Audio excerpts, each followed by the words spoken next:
Nun of Valak, the demon behind the film. You've seen the movies.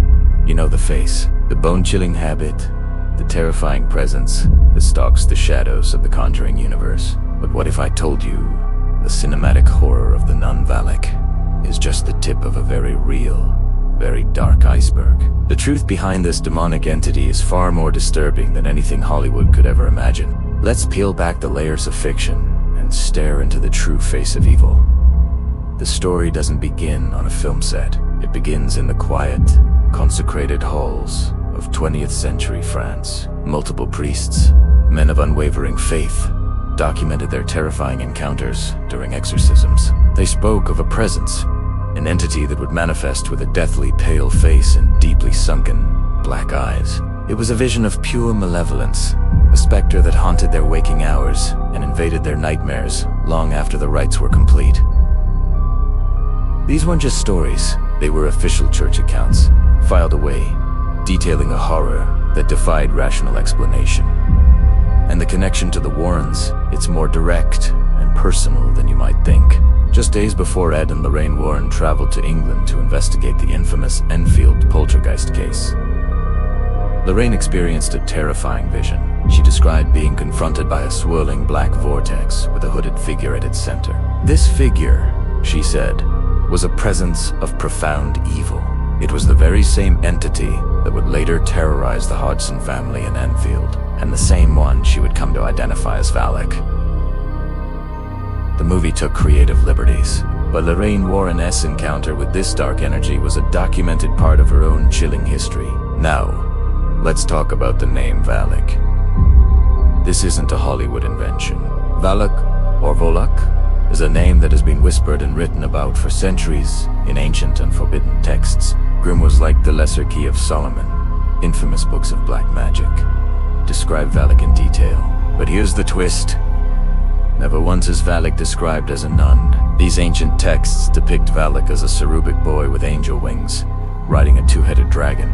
He's known as the Great President of Hell, a high-ranking demon commanding legions of infernal spirits. He's said to hold the power to find treasures and reveal the location of hidden serpents.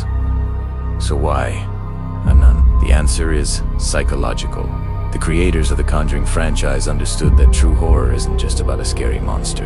It's about twisting something pure and sacred into a source of absolute terror. A nun represents faith, sanctuary, and safety. By cloaking this ancient demon in the holy vestments of a nun, the filmmakers created a powerful symbol of corrupted innocence. It was a calculated choice designed to attack the audience's sense of security, to suggest that evil can hide where you least expect it, even in the guise of the divine. The form was a weapon, chosen specifically to provoke the deepest, most primal fear. But what does a manifestation of Valak actually feel like? According to those who claim to have experienced it, it's a full-on sensory assault.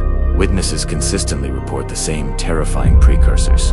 First, an inexplicable and sudden drop in temperature, a chilling cold that seeps into your bones regardless of the room's actual warmth. Then comes the smell. Note of sulfur, as is common in many demonic tales, but of something industrial and acrid. Distinct, nauseating stench of burning metal. It's a smell that signals the veil between our world and another is thinning, that something unnatural is forcing its way through. These physical signs are the harbingers, the warning that you are no longer alone. Many paranormal researchers and demonologists who have studied the lore of Valak believe that the films, as terrifying as they are, barely scratch the surface of this entity's true power and malice. They see Valak not just as a poltergeist that throws furniture, but as a master manipulator, a corrupter of faith, and a high-ranking commander in the hierarchy of hell. The true horror of Valak isn't the jump scare in the dark. It's the slow, creeping dread, the psychological torment, and the spiritual decay it leaves in its wake. It's an ancient evil that has been feared for centuries, long before it ever graced the silver screen. So the next time you watch the movie and feel that chill run down your spine, remember the real stories, the historical accounts, and the ancient texts. The nun is a terrifying character, but the demon Valak is a horror that is all too real for some. Thanks for diving into the darkness with me. If you found this fascinating, make sure to hit that like button subscribe, and ring the bell so you don't miss our next exploration into the unknown. See you next time.